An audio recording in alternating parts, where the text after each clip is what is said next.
नमस्कार। Times of Swaraj के खास कार्यक्रम सियासी संग्राम में आप सबों का स्वागत है और मैं हूं संतोष सिंह।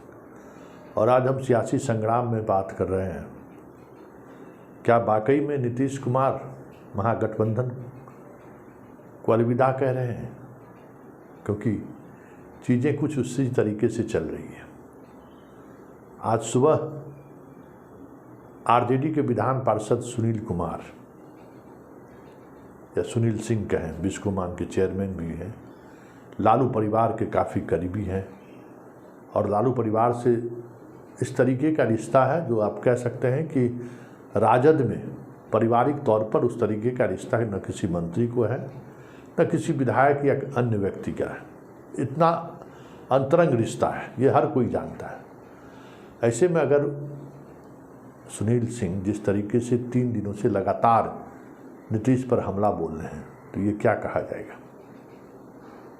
आज उन्होंने हमला बोला कि यूपीएससी में अगर सवाल ये पूछा जाए कि देश का सबसे अविश्वसनीय नेता कौन है तो आपके अनुसार कौन लोग होंगे।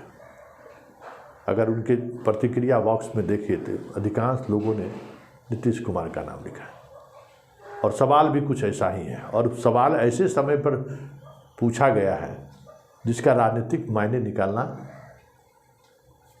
है ही, उसका कुछ न कुछ राजनीतिक मायने निकाला ही जाएगा। ऐसे समय में ये सवाल किया गया है तो सवाल यह है कि ऐसे समय में सुनील सिंह इस तरीके का सवाल क्यों कर रहे हैं। क्या ये सब कुछ लालू यादव करवा रहे हैं या फिर सुनील सिंह की अपनी कोई व्यक्तिगत महत्वाकांक्षा अमित शाह से मुलाकात के बाद तो नहीं भर आई है? बड़ा सवाल है, क्योंकि पॉलिटिक्स जो है ना परसेप्शन पर चलता है। क्योंकि इसमें कुछ भी पारदर्शी चीज़ें नहीं होती है। पॉलिटिक्स में हर चीज़ें छायावादी होता है, चाहे वो बयान हो, मुलाकात हो, विश्लेषण हो, वक्तव्य हो, सारी चीज़ें छायावादी होती है। आपको समझना पड़ेगा। इसलिए कहा जाता है कि पॉलिटिक्स परसेप्शन बहुत मायने रखता है। जैसे सुनील सिंह के इस पोस्ट के सहारे ये परसेप्शन अब बनने लगा है कि क्या वाकई में लालू यादव नीतीश कुमार को सुनील सिंह के माध्यम से घेराबंदी करना चाहते हैं या डिमोरलाइज करना चाहते हैं। एक दौर में ये भी परसेप्शन बना था कि रघुवंश सिंह ब्रह्म बाबा लालू के इशारे पर ही रोज प्रेस को संबोधित करते हैं और नीतीश पर हमला बोलते हैं। ठीक उसी तरीके का परसेप्शन सुनील सिंह के बयान से बनने लगा है। लेकिन कहा यह भी जा रहा है कि सुनील सिंह की महत्वाकांक्षा, हालांकि वो कहते हैं और कह भी रहे हैं कि कुछ भी हो जाएगा, हम अपनी विधायकी से, विधान परिषदी से हम रिजाइन दे देंगे, लेकिन लालू परिवार को नहीं छोड़ सकते। इस तरह की बातें राजनीति में ढेर सारी होती रहती है। आए दिन ऐसे लोग कहते हैं। अजित पवार से नज़दीकी लालू यादव के नहीं होंगे ना, जितना शरद पवार के नज़दीकी अजित पवार थे। राजनीति ही ऐसी चीज़ है, मतलब राजनीति ही एक ऐसी विधा है जिस विधा में धोखा आम बात है और इसको लोग स्वीकार भी करते हैं कि भाई सत्ता है तो सत्ता में तो जब बाप बेटा की हत्या कर देता है तो उसमें क्यों सी नई बात है। बेटा भी बाप की हत्या कर देता है, बाप भी बेटा को हत्या कर देता है, भाई भाई को मार देता है। तो लालू यादव को नहीं छोड़ेंगे, ये उतना तर्कसंगत नहीं है जितना वो तर्कसंगत बनाने की कोशिश कर रहे हैं। तो फिर सुनील सिंह का ये अदा क्या कहता है? क्या वाकई में अमित शाह से मुलाकात के बाद वो अपने आप को सारण मतलब छपरा में बीजेपी उम्मीदवार के तौर पर अपने को देखने लगे, या फिर जो कहा जा रहा है कि बिहार में ऑपरेशन लोटस की शुरुआत हो गई है, तो ये माना जाए कि सुनील सिंह उसी लोटस ऑपरेशन के शिकार तो नहीं हुए हैं या उसी लोटस ऑपरेशन का तो प्रतिफल नहीं है। क्योंकि जो अंदाज है और जिस तरीके से अचानक सुनील सिंह हमलावर हुए हैं, ये परसेप्शन लाजमी है कि सुनील सिंह छपरा से चुनाव लड़ सकते हैं, क्योंकि अमित शाह रूढ़ी से संतुष्ट नहीं है। रूढ़ी से उनका व्यक्तिगत खुंदक है, ऐसा कई मौके पर देखने को मिला है। और रूढ़ी भी जिस तरीके से गांव-गांव घूमकर अपनी बात रख रहे हैं, उससे भी साफ झलक रहा है कि बीजेपी के अंदर खाने में रूढ़ी को लेकर सहजता नहीं है। और सवाल सारण सीट का है। सारण सीट में रूढ़ी को अगर टिकट कटता है तो उतना ही मजबूत उम्मीदवार की जरूरत है। वो मजबूत उम्मीदवार सुनील सिंह हो सकते हैं। सुनील सिंह की वो कैपेसिटी है, क्षमता है, वो अपने आप को प्रूफ करने की स्थिति में आज है। लेकिन इन सब से इतर जो एक महत्वपूर्ण बात है, जिन बातों के सहारे आरजेडी और महागठबंधन के बीच जदयू भी उसमें कहिए कि परसेप्शन को लेकर जो चर्चाएं होनी शुरू हुई है, वो ये भी है कि नीतीश कुमार ने हरिवंश से मुलाकात की। वो हरिवंश जिसे मोदी सबसे ज़्यादा प्यार कर रहे हैं इन दिनों, राष्ट्रपति तक को इग्नोर कर रहे हैं हरिवंश को लेकर। संसद भवन के उद्घाटन समारोह में ये देखा भी गया। उपराष्ट्रपति को बुलाया नहीं गया, राष्ट्रपति को नहीं बुलाया गया, लेकिन हरिवंश को बुलाया गया और हरिवंश संबोधित किए। हरिवंश को लेकर कई बार प्रधानमंत्री ने अलग अलग अंदाज में तारीफ भी की है। और वो व्यक्ति अगर नीतीश कुमार से मुलाकात करता है और मुलाकात के बाद प्रतिफल में अगर ये आता है वो राज्यसभा के उपसभापति से वो इस्तीफा दे देते, तो बात बनती कि अच्छा चलिए इस बातचीत का परिणाम ये सामने है। लेकिन वैसा भी कुछ नहीं हुआ है। तो क्या माना जाए?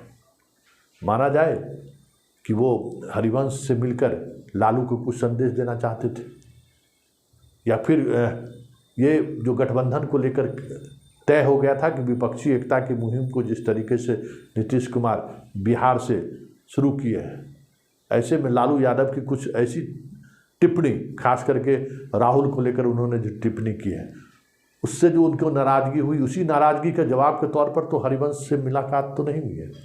कई तरह के सवाल हैं और इन सवालों का असर आप देखेंगे तो बीजेपी अचानक नीतीश को लेकर बेहद सॉफ्ट हो गया है। और कल रात में 11 बजे तो एक ऐसे नेता का फ़ोन मेरे पास आया जो आप सोच नहीं सकते। वो खुद घबराए हुए थे कि आखिर हो क्या रहा है। मतलब राज्य स्तर के जो नेता हैं बीजेपी के, उन्हें पता तक नहीं चल पा रहा है कि हो क्या रहा है।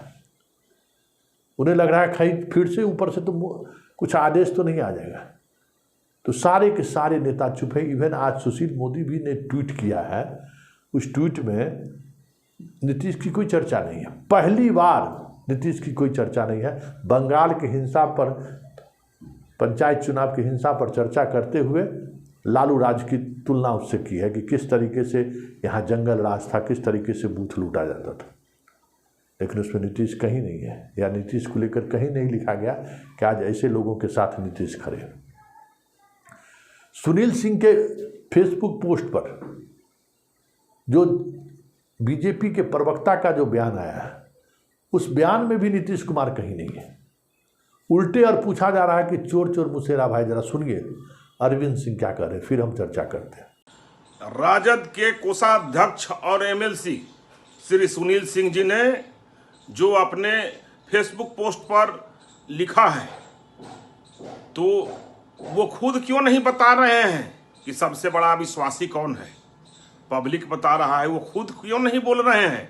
और ये भी तो पूछना चाहिए था कि बिहार के सबसे बड़ा घोटालेबाज कौन है? तो ये सब उनसे पूछना चाहिए। ये उनके ये है, और ये धीमा कुश्ती से बिहार के विकास को आप प्रभावित कर रहे हैं। बिहार में जो हत्या बलात्कार हो रहा है, जो बिहार में लूट मार हो रहा है, जो 2 नंबर का दारू और बालू बिक रहा है, उस पर आप लोग ध्यान भटकाने के लिए इस तरह का काम कर रहे हैं। अब पब्लिक के ध्यान को भटकाने के लिए आप जो है इस तरह से फेसबुक ट्विटर खेल रहे हैं। ट्विटर बुवाई का कंपनी है आप, और इस तरह का काम कर रहे हैं। तो आपने सुना कि अरविंद सिंह क्या कह रहे हैं। मतलब इस तरीके से चीज़ें चली आ रही है, जैसे लग रहा है कि वाकई में कुछ हो रहा है। और परसेप्शन दोनों तरफ से बन रहा है कि हरिवंश से मुलाकात प्रधानमंत्री का संदेशा माना जा रहा है, और सुनील सिंह का बयान ये माना जा रहा है कि लालू यादव की शादी पर तो नहीं सुनील सिंह बोल रहे हैं। आखिर इसका असर क्या पड़ेगा, ये समझने की जरूरत है। गठबंधन रहे या जाए ये सवाल नहीं है, लेकिन गठबंधन को लेकर जिस तरीके की चीज़ें सामने आ रही हैं वो दिखा रहा है कि महागठबंधन के सहारे जो विपक्षी एकता की जिस मुहिम की शुरुआत बिहार से हुई थी, अब उस मुहिम में ही सेंधमारी होता हुआ दिख रहा है वैचारिक रूप से। नीतीश कुमार हो सकता है कि अगली बैठक में कोऑर्डिनेटर बन जाए, श्री हरकिशन सिंह सुरजीत की भूमिका में वो आ जाए, लेकिन जो भरोसा उन्होंने तोड़ा है उस भरोसे को फिर से वापस लाने में नीतीश कुमार को बड़ी सफाई देनी होगी। तब तक हो सकता है कि बहुत सारी चीज़ें बदल भी जाएं, क्योंकि ये भरोसा राजनीति में काफ़ी मायने रखता है। जिस भरोसा या जिस परसेप्शन को नीतीश ने तोड़ा है, ऐसे में सिर्फ बिहार के पॉलिटिशियन ही नहीं, देश के पॉलिटिशियनों की भी नज़र नीतीश की इस गतिविधि पर है कि पिछले एक सप्ताह से वो मीडिया से दूरी क्यों बनाए हुए। कई ऐसे मौके आए हैं जिसमें वो अपनी बातों को रख सकते थे, उससे वो परहेज कर रहे हैं। हालांकि ललन सिंह, नीरज कुमार, विजय चौधरी, संजय झा अपने अपने तरीके से बीजेपी के खिलाफ बयान दे रहे हैं, लेकिन नीतीश चुप है। सांसद और विधायकों से मिल रहे हैं ठीक उसी तरीके से जिस तरीके से 2022 में गठबंधन बदलने के दौरान उनकी वो मिल रहे थे, और उस समय में भी ये कहा जा रहा था कि हम फीडबैक ले रहे हैं, हमारी योजनाओं को लेकर क्या फीडबैक है। सांसद और विधायक भी यही सोच रहे थे, लेकिन रिजल्ट क्या हुआ? 24 घंटे के अंदर में चीज़ें बदल गई। तेजस्वी उप मुख्यमंत्री और नीतीश कुमार मुख्यमंत्री बन गए। तो ये जो परसेप्शन है नीतीश कुमार को लेकर, ये परसेप्शन विपक्षी एकता की मुहिम को भी कहीं न कहीं एक ऐसे दायरे में लाकर खड़ा कर देगा अविश्वास का, जिसमें एक दूसरे पर ही भरोसा न टूट जाए तो कोई बड़ी बात नहीं। वैसे इस बार की बैठक में बहुत सारी चीज़ें स्पष्ट भी हो जाएंगी। केजरीवाल तो पहले से ही अपनी स्थिति को स्पष्ट कर दी है कि भाई वो बहाना ढूंढ रहे हैं इस गठबंधन से बाहर होने का। अब बात नीतीश कुमार की है। नीतीश कुमार जाते हैं, किस तरीके से जाते हैं, उनका अंदाज क्या होगा, वो किस तरीके का बयान देते हैं, ये भी देखने वाली बात है। वैसे शिमला में जब बैठक आयोजित थी तो कई पत्रकार जो सरकार के करीबी हैं उनको शिमला जाने की व्यवस्था सरकार की तरफ से की जा रही थी। हालांकि अभी तक बेंगलुरु ले जाने की व्यवस्था को लेकर सरकार की तरफ से कोई पहल होता दिख नहीं रहा है। ये भी एक संशय खड़ा कर रहा है। कई पत्रकारों को शिमला जाने का आमंत्रण मिल गया था, लेकिन बेंगलुरु जाने का आमंत्रण अभी तक नहीं मिला है। इस वजह से भी कुछ शंकाएं हो रही हैं। वजह जो भी रहे, नीतीश इधर रहे या उधर रहे, लेकिन इतना तय है ये जो कुछ भी चीज़ें हो रही हैं उससे विपक्षी एकता के जिस मुहिम को लेकर नीतीश आगे बढ़े थे और मजबूती के साथ वो कहने लगे थे कि हम मोदी को 2024 में पटकनी देंगे, वो कहीं न कहीं प्रभावित होता दिख रहा है। और वो जो कमिटमेंट लेवल था वो लेवल टूटा है इन सब वाक़यों की वजह से। और जो परसेप्शन राजनीति में हम बार बार कह रहे थे कि परसेप्शन काफ़ी महत्वपूर्ण होता है, एक परसेप्शन फिर से बिहार और देश में चर्चा होनी शुरू हो गई है। क्या वाकई में नीतीश कुमार बीजेपी के साथ जाने वाले हैं?